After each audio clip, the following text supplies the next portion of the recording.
Today I would like to discuss the ego, its understanding within psychoanalytic theory, Lacanian key, and within cultivational modalities, Buddhism and Taoism in particular.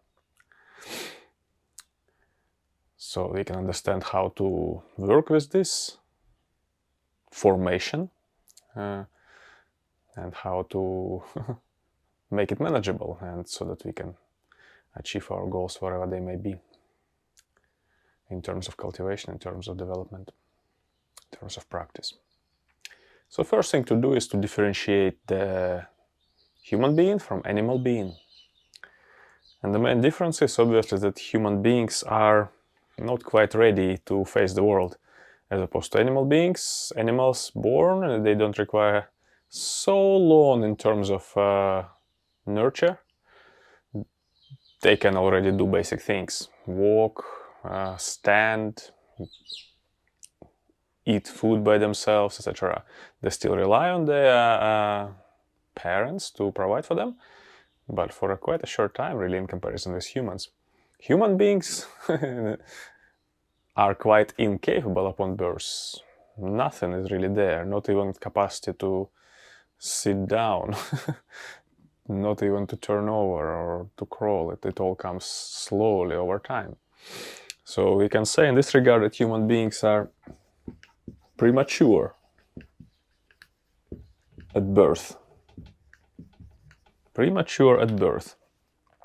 There is a certain helplessness, in particular in the motor area, that enables us to be fully reliant on the others. No guarantee of development exists either. There is no preset course according to which we develop into a fully functioning human being. Excluding the actual physical, congenital level of disability that may be there, even within the mental sphere, such as if one develops autism or psychosis in early years, one may be rendered incapable to even control one's body. Why? Well, we'll explain later why. Because there is no unification on the imaginary level of the psyche. So that lack of guarantee of development renders us in quite a precarious situation. Yeah. What it shows that the unity which vouchsafes our capacity to move in a coherent fashion, and that's the first thing we really need to survive in the world, to be able to move. Yeah. It's not given. Yeah. So the unity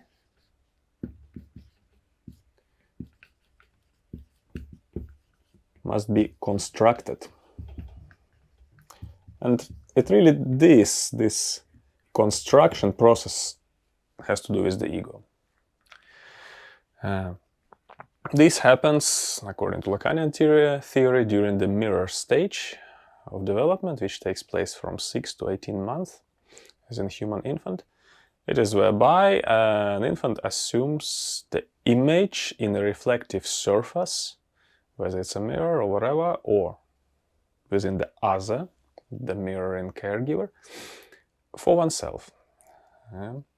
Sees that reflection that one is given either through visual or through tactile or through auditory channels of perception as oneself, and assumes it upon oneself in a sense of assuming responsibility, assuming that that is me, kind of taking it on. What follows from that assumption of the mirror image,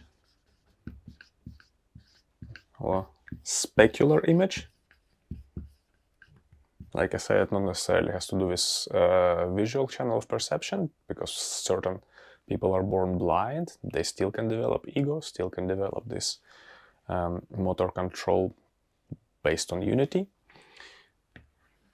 However, this, because it's the most common channel of acquisition of this image, we call it specular or mirror image. This specular or mirror image relies upon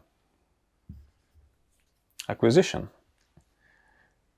And the result of this acquisition is jubilation.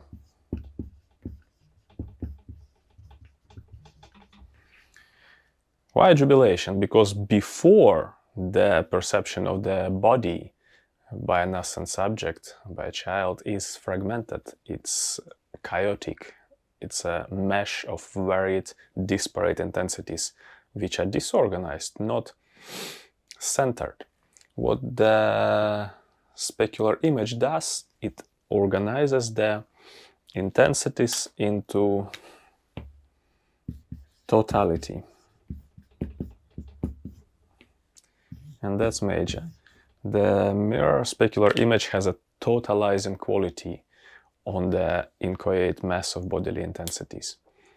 If before the fragmentation was such that it kind of lacerates the body is not pleasant, the body is traumatic to a certain extent, the body is, well, real, yeah? Real, then we have specular image, totality, then we have ego. Precisely that nucleus of totality, this gestalt, maybe let's write it down here, because gestalt amounts to totality, that's equal, organizes the inchoate proliferation of bodily intensities. Mental, physical, perceptual intensities, disorganized sensations. Everything becomes organized once that image is assumed as oneself. Because in the image seen in the mirror, say let's stick with the visual identification,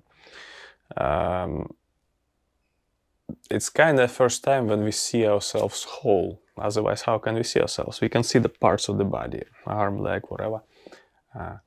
But it's only in a reflective surface of some kind that we can assume our wholeness. Of course, it can be done through the awareness of tactile sensations, for example. Blind children need to be held, need to be interacted with in a particular way by their caregivers so that they form that image of themselves in their field of awareness based on that channel of perception. With visual perception, they form image of themselves based on that, on seeing the reflection, the whole image of the body in the reflective surface. The effect it produces on the psyche that, yeah, it is bringing everything together, is totalizing everything. And this is where from the motor coordination comes. How can one move that which is previously inchoate, disorganized mesh? Once it's boom, molded in a certain gestalt, okay, now it's manageable. Now there can be motor control. We can see that when this does not happen, the body remains here on the level of the real. And that's, we can say, childhood psychosis, autism in a severe cases, which doesn't develop any further. Well, subjects on this level remain wheelchair bound and require lifelong care. They are unable to develop motor coordination, not able to develop language skills, etc. They remain enmeshed in the real body. It is a given that one has to step through the imaginary body, because what is assumption of a mirror identification? Well, it's a form of delusion, isn't it? One alienates oneself in a certain image which is ideal. And here is another equation. Ideal ego. This is subtype of ego, the first instance of ego that is formed. Prior to that, that's real, yeah.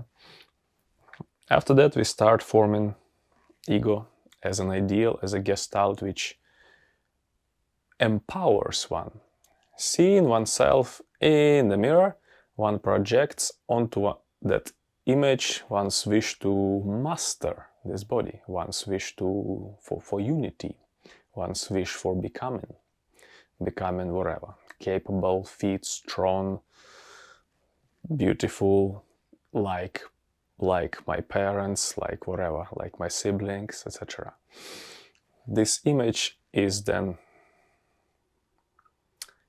infused with a certain anticipation, anticipation to become that which that image presents now.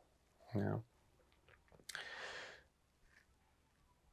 There is this level of anticipation which has to do with construction a priori of mastery. Of course, this mastery on the level of ideal ego is imaginary as yet. One does not yet have bodily capabilities to actually be functional, be strong, be able to manipulate the objects of reality, be able to control others, or if you talk about cultivation, be able to control one's internal body, the subtle energies, the fields, the formations of the mind, the states of consciousness. Of course, one is not able to do that. So one relies on the Gestalt, on the ideal image, which is a pastiche, which is a delusion, but it's a very useful delusion in that sense. Yeah. So here we see that one cannot really bypass formation of the ego if one wants to develop further levels of mastery. Those who stuck on the level of the real and remain forever bedridden, wheelchair-ridden, whatever, do not have this chance of development. Yeah. The price to pay for this, obviously, is alienation. Alienation from what? Alienation from the truth, from the reality. And the reality is that there is dukkha, there is inchoate fragmentation, dissatisfactoriness, and this body, in fact, a horrific place. What the alienation in the ideal ego does is it makes it beautiful, it makes it totalized, it makes it whole. So that's the first instance of being holistic, if you like, on the level of the imaginary. Yeah. This takes place on the... I run out of colors. Imaginary.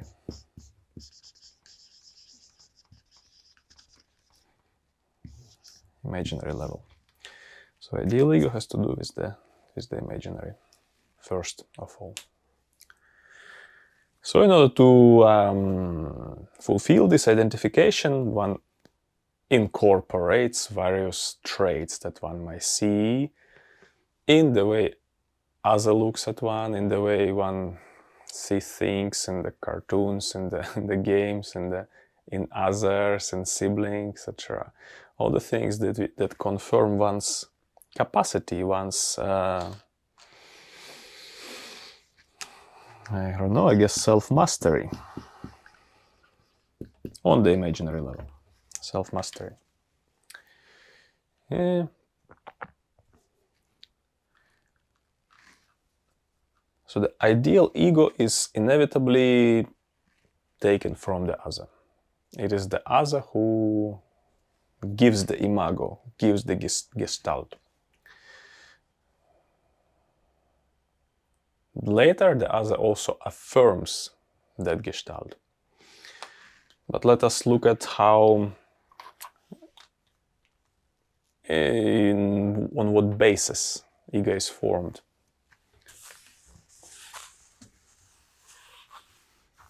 I'll continue with this. So first of all, it's there is wishful misrecognition.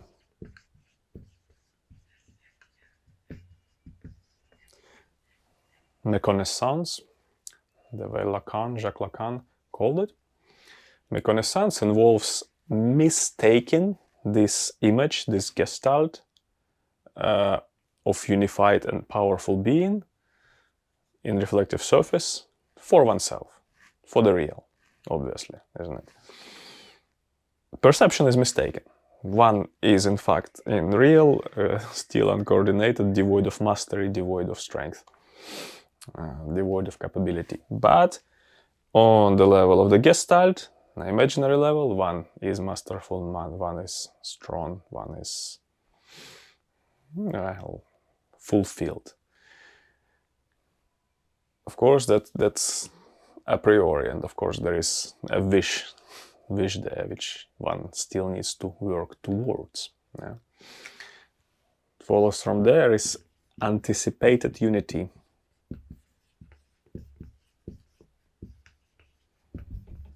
Obviously, because one has to work towards it, the unity is to be is to be developed, isn't it? Yet in the imaginary, it is already created now. The problem is with certain subjectivities, especially it is evident in psychotic subjectivities, when usually following the psychotic break, one kind of falls back onto the gestalt of imaginary identification, which is already powerful, already fulfilled, already omnipotent. And that's the case of psychotic megalomania. It's rooted in that, in the ideal ego. Whereas in otherwise, progress and development, there is, of course, unity which needs to be attained. This is only pastiche, but actual real unity needs to be attained. Again, if we speak in a cultivational framework, real unity is pretty much a fruition of spiritual cultivation, isn't it? For that, one has to develop a lot, cultivate lots of chi, open the channels, purify the mind, and maybe, again, nothing is guaranteed, the grace will descend upon one, and thus one attains genuine unity with the reality. Till then, unity is only imaginary.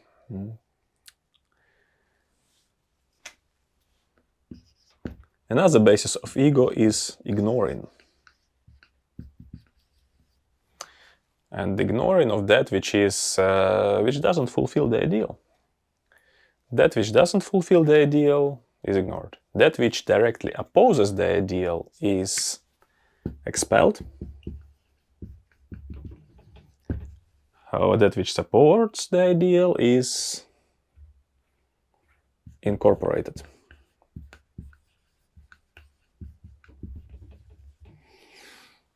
So it's not hard to see how here we have the Buddhist triumvirate of causes of dukkha, which are, what is it, delusion, hatred,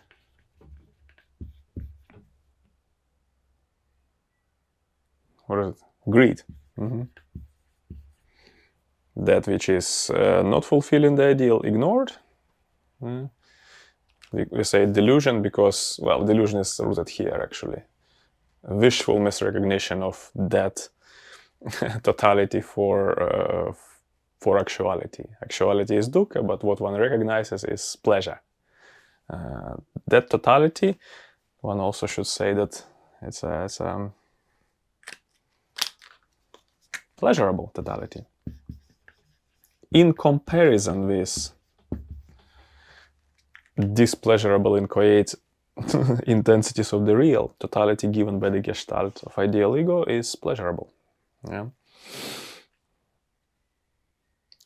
Obviously, ignoring that which doesn't affirm to that pleasurability is a form of not knowing, form of avidya, form of ignorance. On the basis of ignorance, one lives in delusion. Incorporating that which is, again, supporting pleasurable totality amounts to greed. One wants more of it, obviously, and expelling that which is rejecting the ideal ego amounts to hatred, because everything that directly opposes it, it's hated straight away. That's the basis of early narcissistic functioning of every human individual, the so-called Heine-amoration. Heine, hate, amor, love. This dialectic of love and hate based on not knowing truth. So that's another basis of ego. As has already been mentioned, I'll continue here. Functioning, this level is predicated on narcissism. It's a self-referential function, obviously. So we are talking about narcissistic libido. Libido is narcissistic. It's self-catexed. However, it cannot be self-catexed as Freud thought it can be. Lacan says it cannot be self-catexed without first ideal ego being formed. Yeah. So first there ought to be this specular identification or whatever other tactile, I guess, auditory identification to be formed. And on the basis of this identification, one then can experience totality, and it has to be pleasurable, because why would one catex one's libido onto that which is not pleasurable?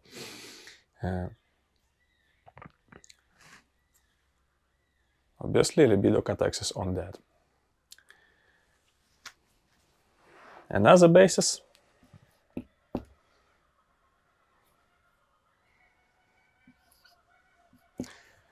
it's more of a consequence or a byproduct, but yeah, let's call it a basis.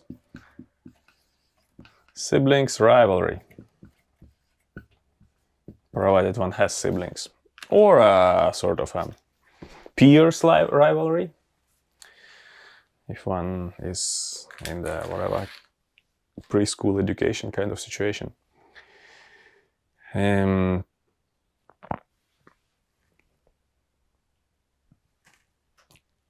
Fulfillment of the ideal ego is, of course, based on the love, affection, and attention of the first caregiver who vouchsafes that ideal. Rivalry occurs between two individuals, nascent individuals, who are struggling for the attention of that which vouchsafes the ideal. And particularly in the families with children who have not so much of an age gap between each other, this obviously is going to occur.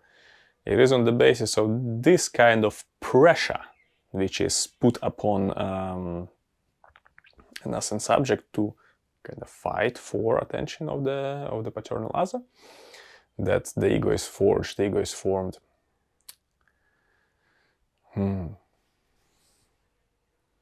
Because unity is anticipated, there is a precipitous conclusion of mastery. One also takes on this mastery via reflecting it from the other sibling. Suppose there is another sibling who is a bit older, maybe a little bit more coordinated or whatever. One incorporates that kind of coordination onto oneself. Obviously, because there is already understanding that this subject or this sibling of mine is better coordinated. And unless the rivalry for the ideal occurs. The tension which is produced by rivalry further forges the acquisition of the ideal ego, making it more ideal, if one likes. However, I have no more room. Here in the reverse order, 6. Another basis. Very important one. This is a ratification. Ratification of the ideal ego by a parent or a caregiver which is in charge. This amounts to a recognition of the child by a parent. And that kind of precludes, maybe it's not wrong that I have written it above these two, it kind of precludes the cathexis of libido and siblings rivalry, because ideal ego must be ratified by the other. It is like that situation when a child, and there has been experiments done, which Lacan refers to in his writings, whereby a child is left in front of a mirror with a parent, and child starts to explore one's reflection in the mirror. And it is that affirmatory note that parent says, like, look, it's you, look, it's my baby, look, it's my boy, it's my girl. And then some kind of affirmatory gesture or the intonation which lets child understand that, look, this is you. This is what ratification is. And I guess I just box it because it's very valid. Ratification in turn leads to formation of ego ideal. Yeah. Ideal ego, ego ideal. This board gets messy. So ego ideal amounts to seeing oneself from the perspective of the other.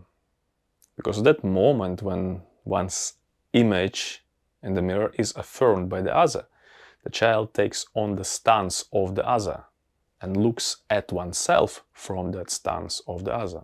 So ego ideal is the way we are seen by the other, whereas ideal ego is a way we see ourselves in an ideal fashion.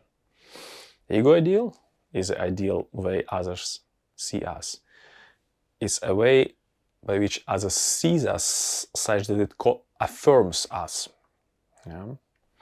So that affirmation of the ideal ego by the other amounts to introjection of the ideal ego. Prior to that introjection, there is still understanding that the one is alienated in the ideal image. The ideal image is still something brought in from the outside. Once it is ratified, once it's affirmed by the other's affective nod or a gesture or intonation or an exclamation, it becomes internalized, introjected. And that's what properly reinforces that sense of self. Oh wow, yeah, that's me. And that person who takes care of me affirms that it's me. That must be me. Yeah? So we can say here that this reinforces the initial delusion. Albeit very useful delusion. Okay. So that ego ideal, I have to erase something. Let's erase all this mess.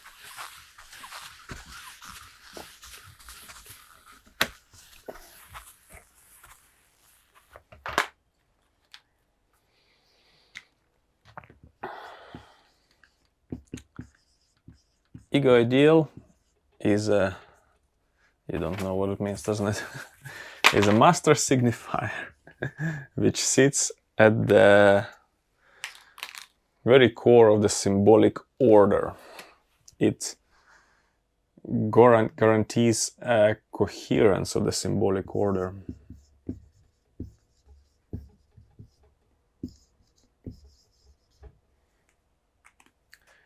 Ego ideal then becomes that point of reference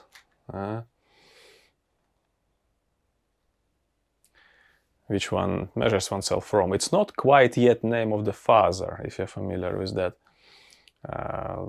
Lacanian category, because name of the father is a very specific use of S1, that is master signifier. It's the use of S1 whereby lack in oneself is affirmed, whereby that precise initial real body, libidinal being, which is traumatic, affirmed as yes, it is present. Yeah. There is suffering, if you like.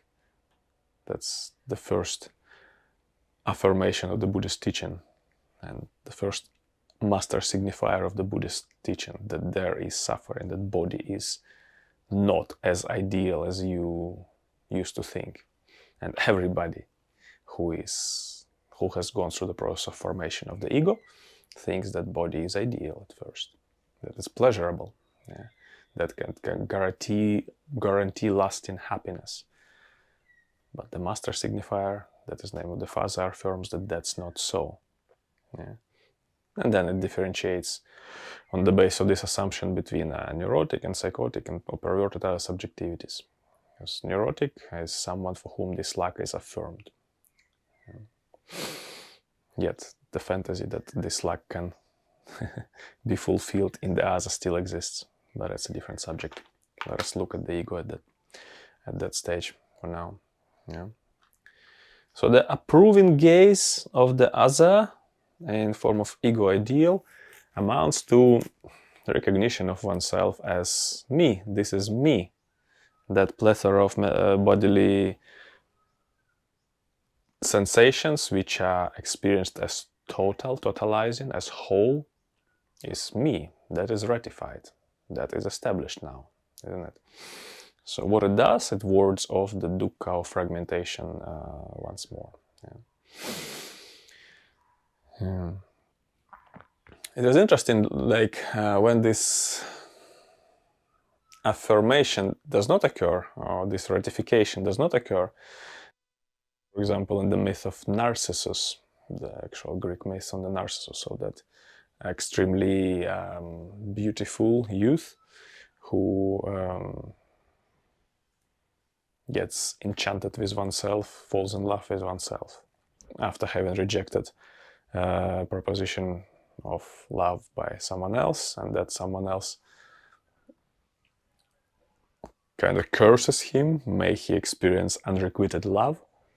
And so the goddess of Nemesis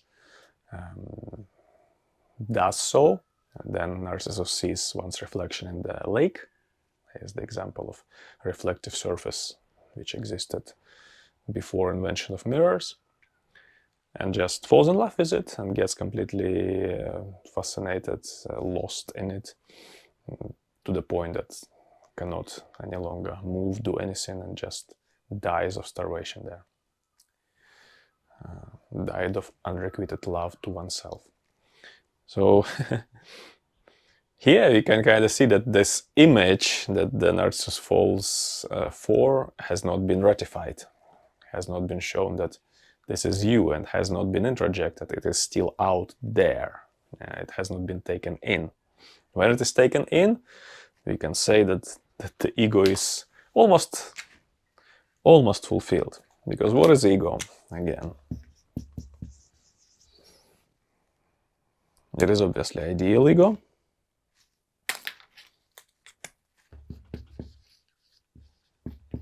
That initial image which one falls for, like Narcissus. Then it is what we've just been talking about, ego ideal, the perspective from which other sees us approvingly, and it is the perspective from which other sees us disapprovingly. Superego. So we have this here. It'll take me a while.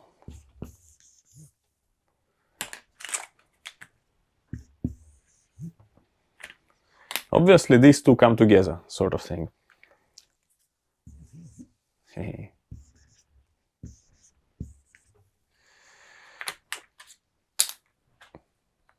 What is not being approved? Well, whatever is there, it is not quite wholesome. Yeah, whatever is there that the parent or caregiver sees as unacceptable in the way of expressing that very sense of totality guaranteed by ideal ego. Because what is sense of totality really? It is a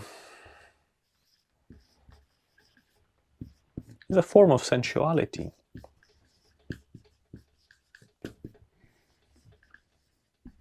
Certain sensuality-based pleasurable state. Yeah? And sensuality can, of course, proliferate. Its expression can be unratified by culture. Yeah? And obviously from here, a lot of various ways in which human beings struggle with their sexuality, with their sensuality, with their expression of love come from. Yeah? Because some of it can be there already. Okay, that's how I feel. I feel myself pleasurable and I want to express it that way. And some of it can be affirmed by the ego ideal. Yes, you can be that way. You can experience that pleasure. You can feel that good. I prove that. But some of it cannot be. Yeah, some of it breaches the standards which are practiced in culture. One famous example of this is, of course, yeah, write it here, Prohibition of incest. What is that? Practicing one's sensuality with a parent, particularly with a mother or with a father, doesn't matter, it depends on gender. That is generally in every culture is prohibited. And that's obviously the restraint put upon expressions of the ideal ego by superego. Prohibition of incest is one. Another one is the, maybe write it here, obligation for exogamy. That is for practicing one's sensuality with someone outside the family. Not in all societies, but majority of cultures are based on these big cultures where it is possible. There are enough families to practice that. Well, based on that, the whole set of various rules and injunctions, etc., takes place. This is how culture is being organized. Okay, so these three kind of form a dynamic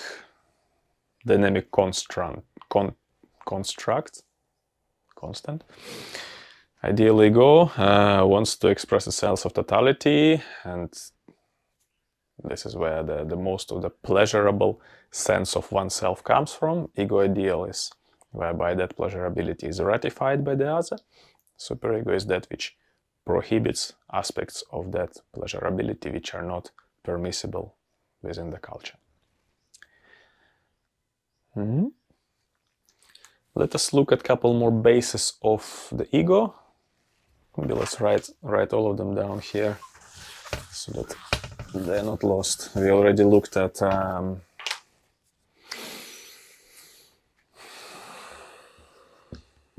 siblings rivalry.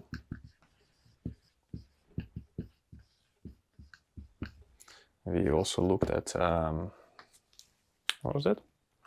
Ratification. You're right on. Narcissistic libido.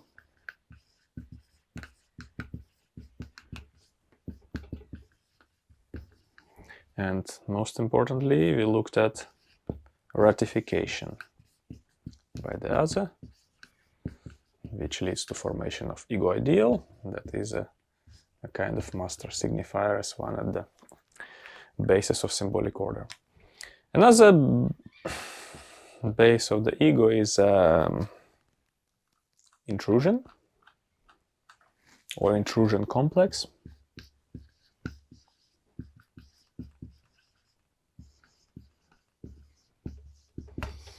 Sometimes mirror stage is equated with intrusion complex within Lacanian teaching. Intrusion complex amounts to the function of the ego which, well, it intrudes upon the initial unity between mother and child, which is broken by the weaning process, by taking the child away from the breastfeeding. So that we can consider primordial unity. The such, the body of the child, the body of the mother are not yet differentiated. Where the breast ends and child's body begins is not yet known. It's all one. When the weaning happens, there is a differentiation that is introduced. That's the child's body, that's the mother's body, and most importantly, that's the mother's desire. And that desire can be experienced as enigmatic and as overbearing for a child, particularly if the mother is very much invested into holding child, those infamous cases of smothering instead of mothering. These are examples of overbearing mother's desire for a child. So the, which one? Ideal ego, in this case, functions like a dam, which stops the engulfment of the mother's desire upon the child. Having alienated in this totalizing sense of pleasurability, one also, apart from being alienated from the real, one also develops one's first imaginary autonomy. Yeah, and that's what helps one to separate from the mother's engulfing desire. Another part of intrusion complex is that, again, it has to do with siblings rivalry, is that the unity between mother and child, which has been lost, wants to be reenacted, recreated via identification in the other. Again, in the sibling, which are not so far in terms of the age gap from each other. Yeah. And again, at this stage, there is no differentiation between self and other. We can see it in another base of the ego, which is the so-called transitivism.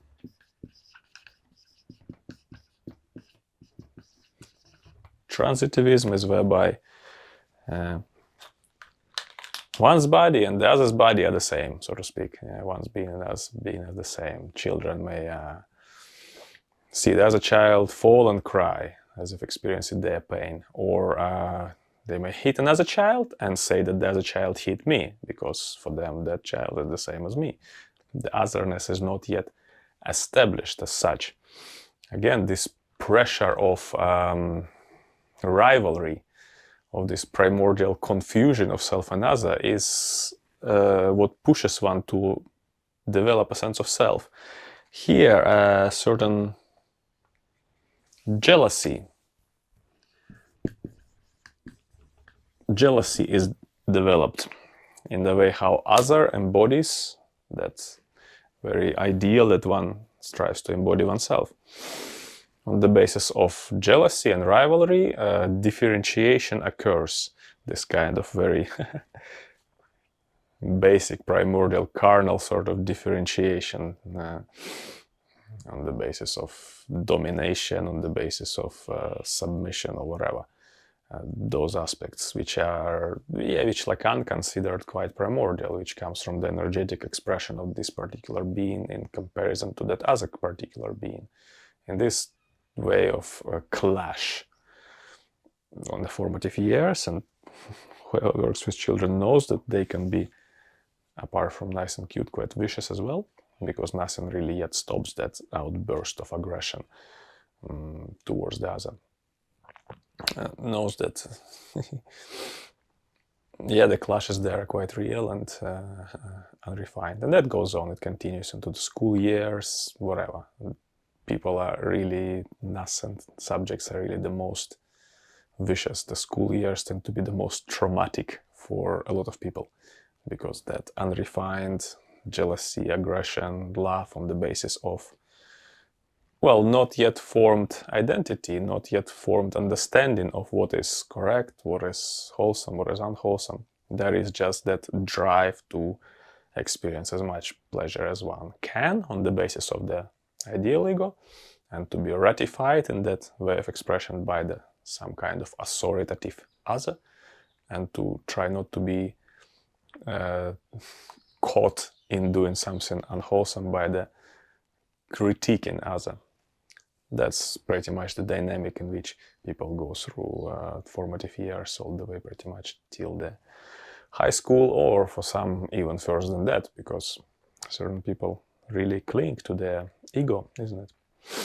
That's why ego is such a big deal in spiritual cultivation, because obviously identification with ego, whether it's with the ideal ego, ego ideal, or superego, ought to be abandoned.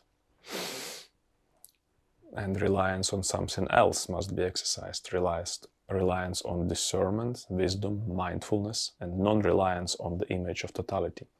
But we'll get to that.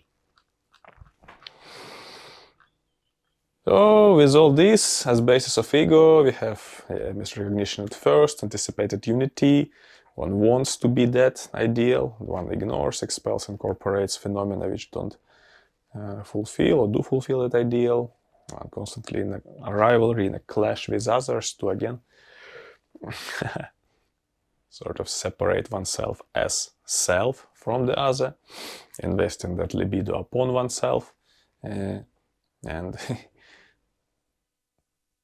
there is certainly a craving for ratification as well there, one wants to fulfill ideal so that one receives the praise, receives the approval, and that's another form of pleasure derived from the other.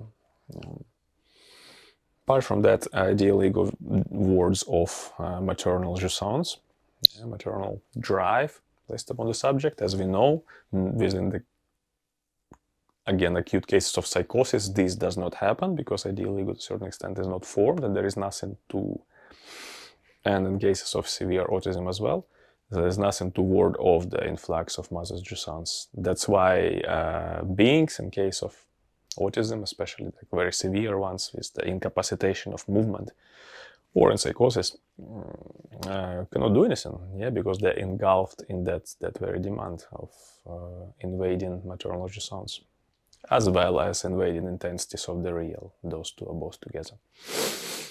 If even ideal ego is not there yet, well, nothing really damns it, nothing stops it. And transitivism as a exchange level of self for another is a consequence of, well, identification in a specular or auditory or whatever it is. Okay, let's get rid of that and look at the process of this ego formation from the perspective of clinging, from the perspective of attachment, as understood within Buddhist theories of the mind. So attachment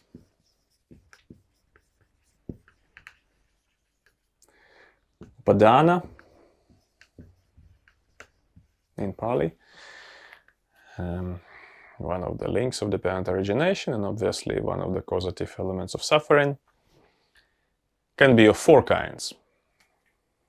First kind of attachment is that to sensuality. Sensuality. Oh, Jesus. Cannot write anymore. Attachment to sensuality. So that's precisely the attachment that happens on the level of ideal ego, isn't it? It's a particular somatosensory plethora which is incorporated via formation of the ideal ego. A sense of totality, introjected, assumed, anticipated, and then embodied as self, vouchsafes bodily pleasure at first. Alienating one from the reality of dukkha, bodily discord, fragmentation, inchoate mesh of intensities, alienating one from all that. We can maybe write here alienation in totalizing ideal ego. That's what attachment to sensuality is in terms of Lacanian jargon or psychoanalytic jargon. Second kind of attachment is attachment to views. That's it. My writing is gone. Views. Here we talk about the way the other sees one. This sees us.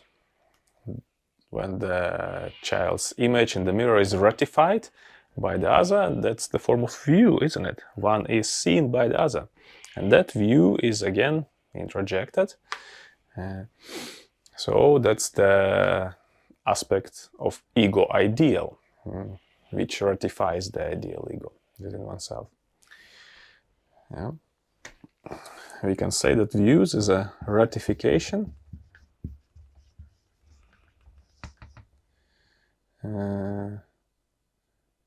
qua ego ideal. That's enough.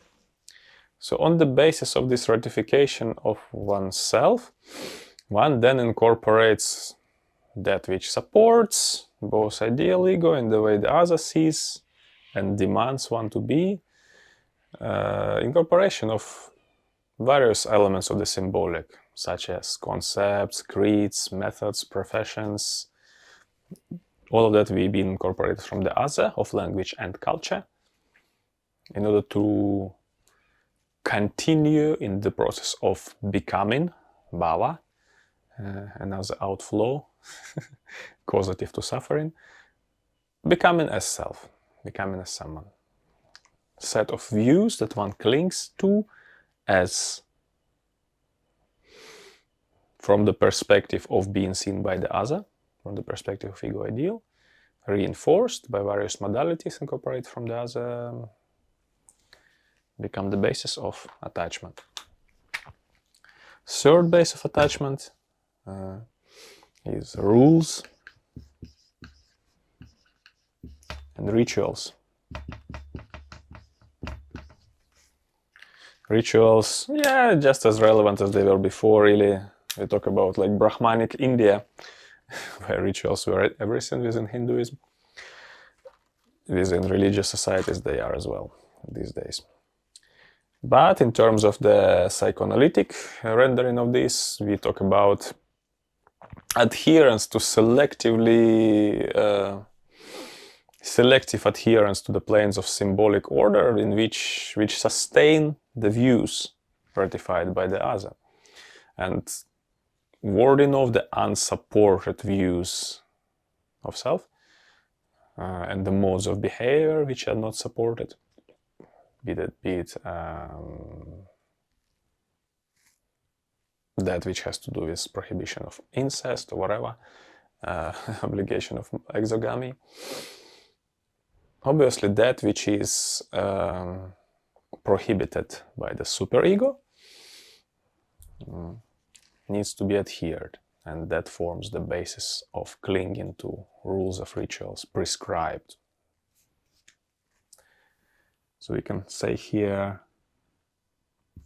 prohibition via superego.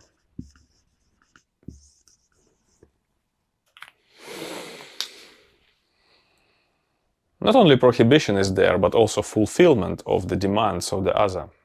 Demands for attainment of qualifications, of attainment of particular styles of behavior, of certain possessions, achievements, rights and rights of passage, rights of self-restraint, which is, all of it is not bad at all, isn't it? It enables human being to live in a civilized society.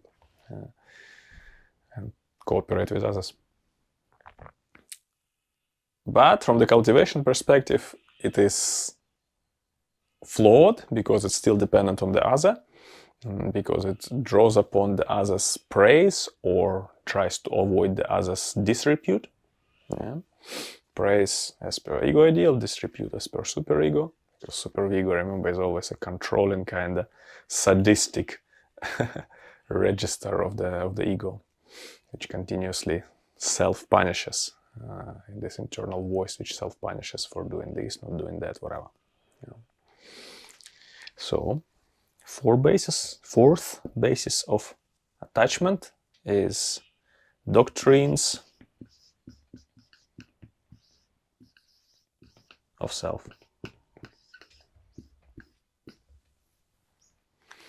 Doctrines of self.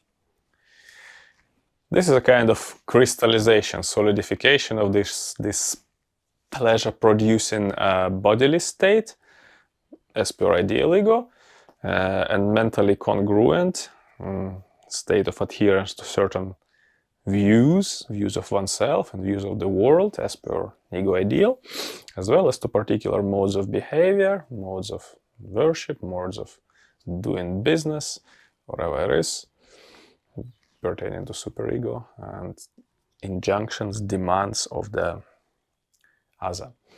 So we have here the set of views which form a certain sexual, familial, social, philosophical, artistic, maybe political, and definitely religious orientation or status. You know? I can write here that has to do with maybe orientation, status. So here we can say that there is a full-fledged functioning, the functioning is a keyword, functioning ego has been formed. And how functioning ego is formed? Well, it is formed via the nuancing. Nuancing by the other. Others nuancing. The ego needs to be nuanced by the other via all of this, via enculturing, via education, via acquisition of a certain creed, certain profession, certain livelihood. Yeah? This enables one to be somebody in the world.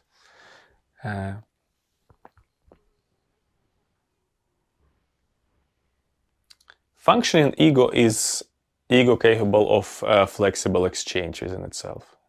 Something can be let go of, something can be incorporated, so it's an ego which is not rigid, ideally. Once again, pertaining to the ideal ego. But any ego is rigid by definition, par excellence, because it's a form of alienation, form of sustained mental formation.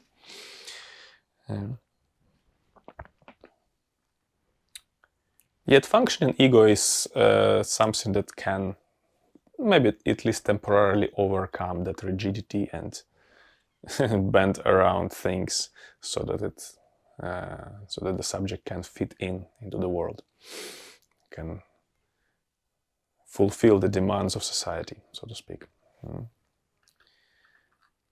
So for those who are non-practitioners of the path of cultivation, these four modes of attachment constitute the normal life. We can even write it down somewhere.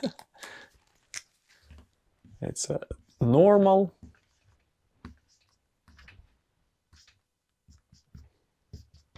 life.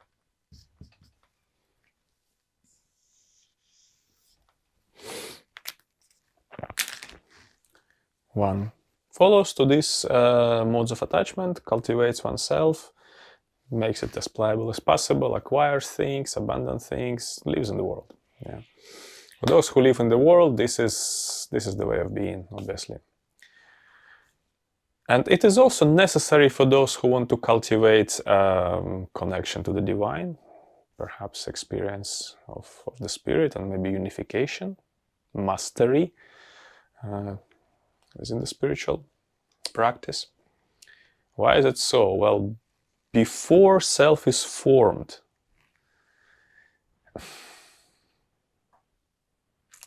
it cannot be transcended. Yeah. If one tries to transcend it, perhaps taking up a certain cultivational modality, whether it's meditative or energetically based or devotionally based, if one's self is not strong, it's like there is no object, you know? If this is an object, yeah, then we have that much kind of a amount of space that that object takes. So it is that amount of energy that we then have in our disposal to absorb into. Yeah? And on the basis of this amount of energy, this gravity, we then can have a window of contact with the spirit, with the divinity, with truth. If that gravity, that object is not there, or if it's very sort of I don't have any other object here, very thin, very weak, not even quite there, one is not quite sure in one's potency, one does not have any or very minimal amount of self-mastery. Well, when one dissolves the object via absorption into it, because that's what absorption is, it unifies the observer and the observed. Unification equals to dissolution and disappearance of body and mind. When that occurs with somebody who is not cultivated as self to a sufficient degree, has no perhaps self-validity, self-mastery, a certain capacity to support oneself in the world, to be someone, to be useful in society, to be proficient in something, what occurs is a kind of collapse. Nihilism follows. a kind of a dark night of the soul follows, because everything loses its meaning. There is nothing to really fall back onto. And that's a kind of negative real, which I sometimes talk about, a kind of compulsive lamenting state of emptiness, but not a good emptiness, which amounts to recognition of lack of any self-nature, which is not dependent on other phenomena, but just void, negative, nihilistic, self-depreciating, other-depreciating, world-depreciating void in which one just drowns. Yeah. It's not a nice place to be, dark space to be. Again, when the ego proper, self proper is not formed, this is going to happen. Hence, we do build self first according to these four modes of clinging. Clinging is just the part of the world, and as we know, the world supports the practitioner of cultivation. First, one is to rely on the world in order to transcend the world. So for someone who has developed certain kind of self, we have obviously different kind of practices, different kinds of things one does. And that's what I call the work within the real. Because ultimately we are to transcend. Ego is a form of delusion, isn't it? So the ego equals delusion, stems from avidya, ignorance, not knowing of what? Things as they are, yeah? Not knowing dukkha.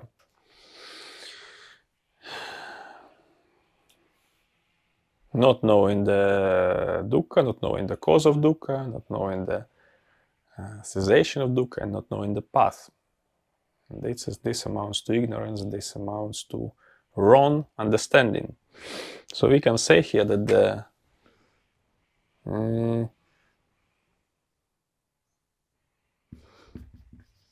ego-based understanding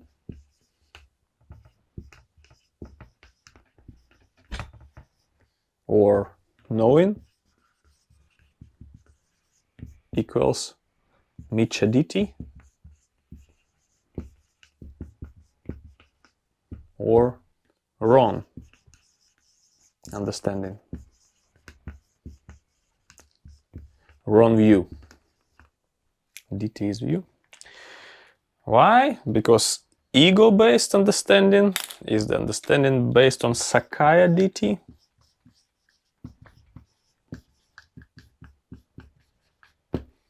It is self-view. Self-view.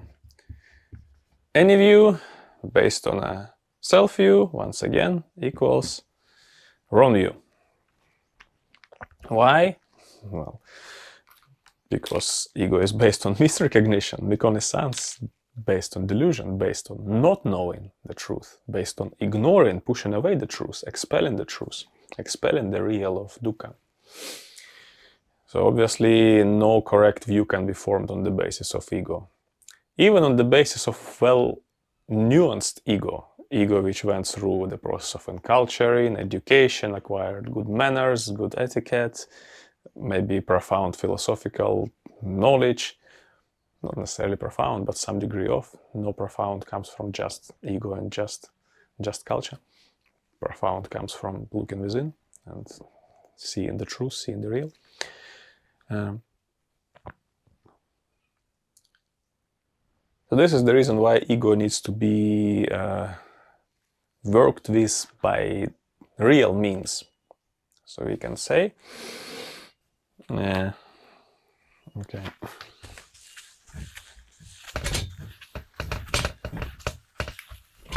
That work within real needs to be done.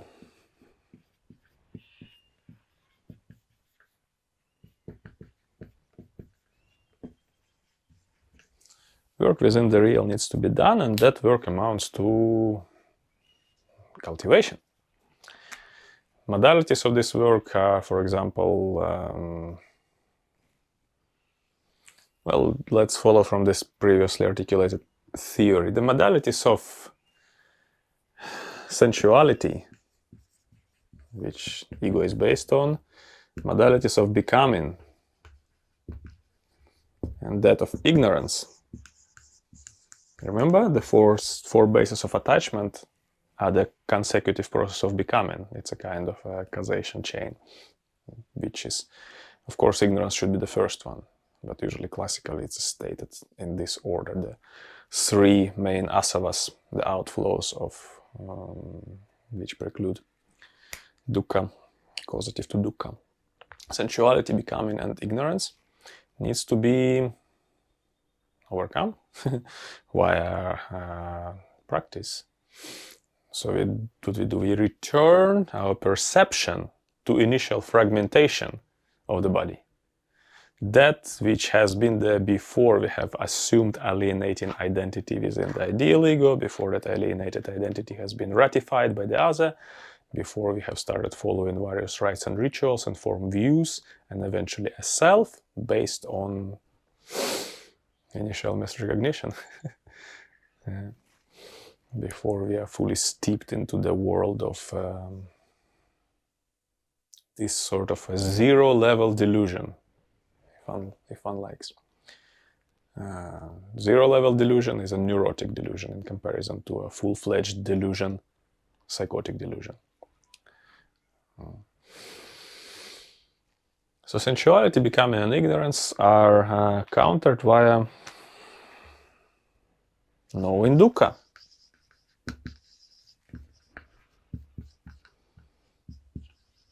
Which is knowing fragmentation, lack, in particularly refers to the ego. It's a lack of totality.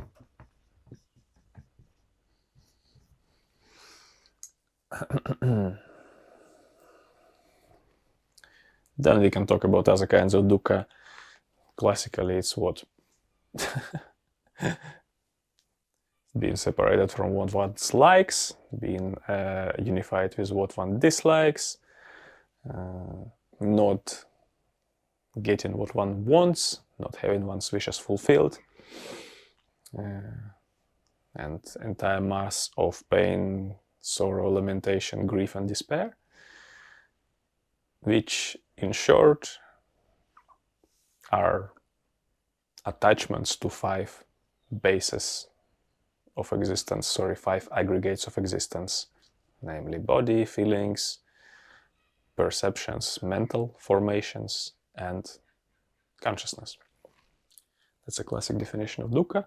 So the practice is to transcend outflows by knowing dukkha, by knowing things as they are, as opposed to knowing things from the perspective of ego, by developing right view, thereby obliterating the wrong view.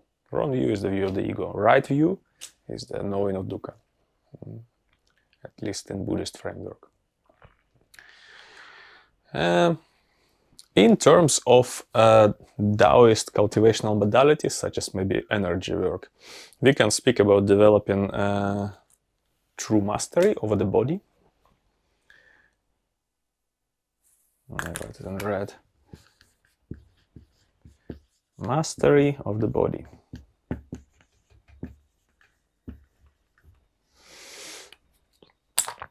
Mastery of the body amounts to being able to, well, first of all, bring this body to a state of health.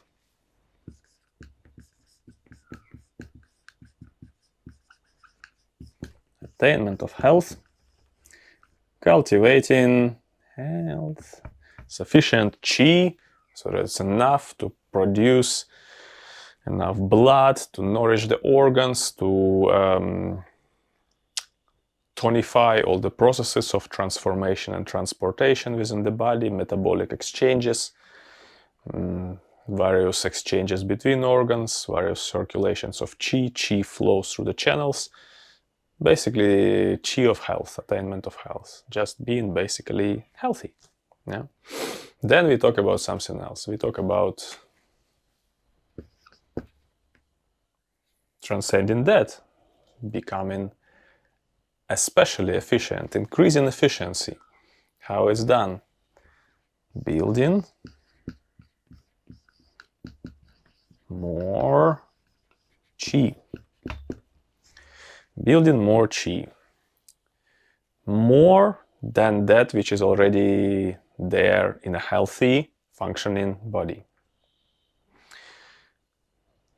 Above and beyond.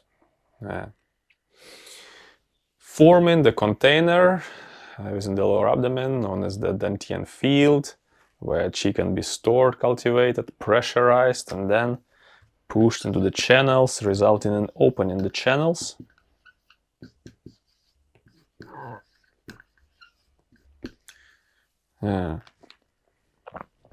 Which amounts to increasing the interface of exchange between mind and body, which amounts to,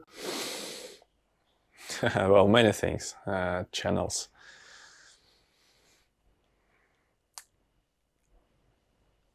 Irrelevance of pleasure and pain, perhaps, anymore, yeah. Independence from pleasure and pain, independence from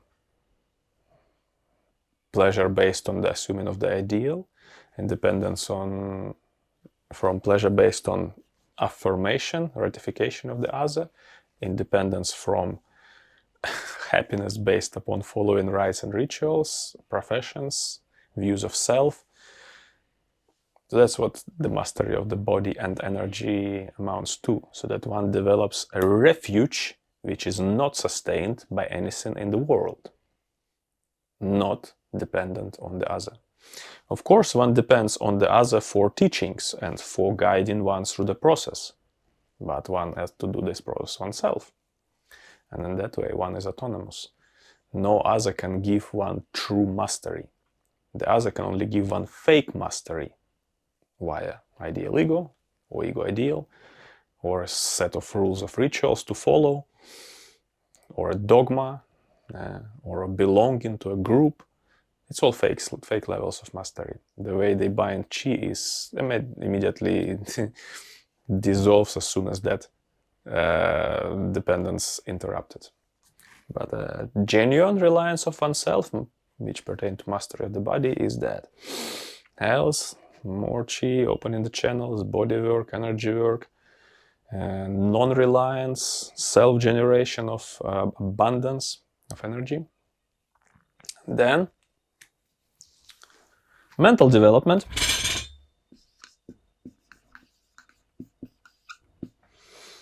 Mental development.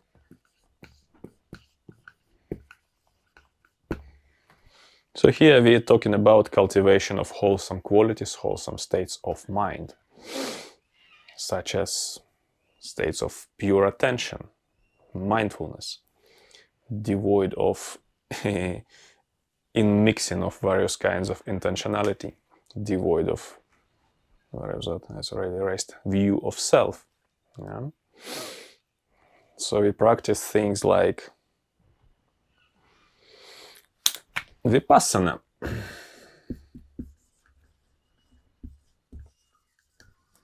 Inside. We learn to develop pure attention. We learn to filter it out of impure attention.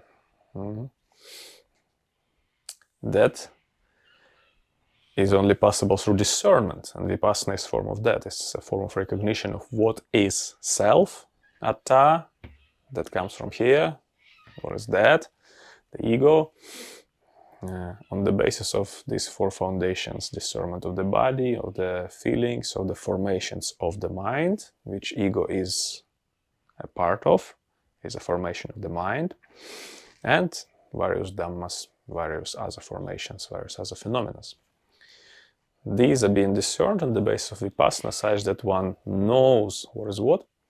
When one knows, one no longer engages with that which is false and directs one's attention to that which is real, thereby cultivating more energy on the basis of interaction of the pure attention, not burdened anymore by sustaining various imaginary and symbolic identifications, such as ego, its ideals, its views, its opinions, its attachments and professions, its creeds and philosophies. You have what have you. But instead, just relies on nothing in the world, pure attention itself. Mental development, and finally, and that's the best we can do, meditation. So all the previous aspects is not meditation, because meditation is, as I have explained prior, a unification of attention and its object, which leads to a cessation of the object as well as the observer, and that's what we call at first is a samatha, or the calm abiding, which can be developed into jhana, or absorption proper, and that here, and only that, is meditation. Jhana, jhanic states, proper absorption. This is where we can cultivate boundless unified energy, which nourishes the mind, nourishes the body, further opens the channels, variety of benefits, and allows one to breach onto that mysterious gate, as Taoists call it, which then may lead to bridging upon something which is neither body nor mind nor practice, not pertaining to the other, one's soul at first, non-judgmental, benevolent, pure love perhaps. And from there onto the spirit.